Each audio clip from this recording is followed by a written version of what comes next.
சென்னை ஒன்றிய அரசால் நியமிக்கப்படும் ஆளுநர் யாராக இருந்தாலும் தமிழகச் சட்டமன்ற மரபை காக்கும் நடவடிக்கைகளை பின்பற்றியே ஆக வேண்டும் என்பதை வலியுறுத்துவதாகவும், சட்டமன்ற நிகழ்ச்சிகள் முழுவதையுமே எந்தவித இடையூறும் இல்லாமல் நேரலையில் ஒளிபரப்ப வேண்டும் என்று தமிழக அரசை வலியுறுத்தியுள்ளார். நடிகரும் தமிழக வெற்றிக் கழகத்தின் தலைவருமான விஜய், தமிழ்நாடு சட்டசபையின் ஆண்டின் முதல் கூட்டத்தொடர் ஆளுநர் உரையுடன் தொடங்க வேண்டும் என்பது மரபு. இதையடுத்து இந்த ஆண்டுக்கான கூட்டத்தொடர் ஜனவரி 6ஆம் தேதியான இன்று நடைபெறும் எனவும், ஆளுநர் RN ரவி சட்ட பேரவை தயாரித்துக் கொடுத்த உரையை வாசிப்பார் என அறிவிக்கப்பட்டது.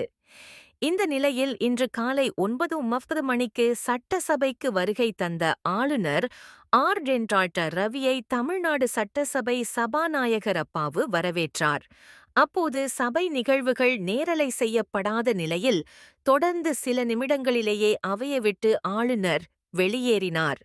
ஆளுநர் RN ரவி அவையில் தமிழ் தாய் வாழ்த்து பாடியவுடன் தேசிய கீதத்தை இசைக்க வேண்டும் என ஆளுநர் கூறியதாகவும், இது தொடர்பாக சபாநாயகர் முதலமைச்சரிடம் கூறியும் அவர்கள் ஏற்றுக்கொள்ளாததால் வேதனையுடன் ஆளுநர் வெளியேறியதாக சென்னை ராஜ்பவன் விளக்கம் அளித்து இருந்தது.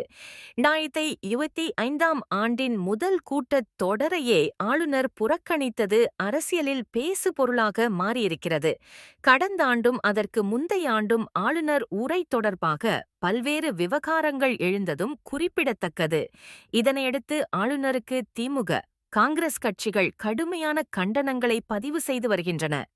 தவேக விஜய், இந்நிலையில் ஒன்றிய அரசால் நியமிக்கப்படும் ஆளுநர் யாராக இருந்தாலும் தமிழகச் சட்டமன்ற மரபை காக்கும் நடவடிக்கைகளை பின்பற்றியே ஆக வேண்டும் என்பதை வலியுறுத்துகிறேன் என தமிழக வெற்றிக் கழகத்தின் தலைவரும் நடிகருமான விஜய் கூறியுள்ளார்.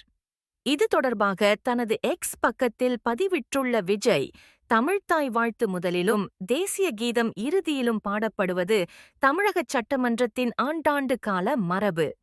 பொன்விழா கண்ட தமிழகச் சட்டமன்றத்தின் மரபு எந்நாளும் காக்கப்பட வேண்டுமென தவேக தலைவர் விஜய் கூறியுள்ளார்.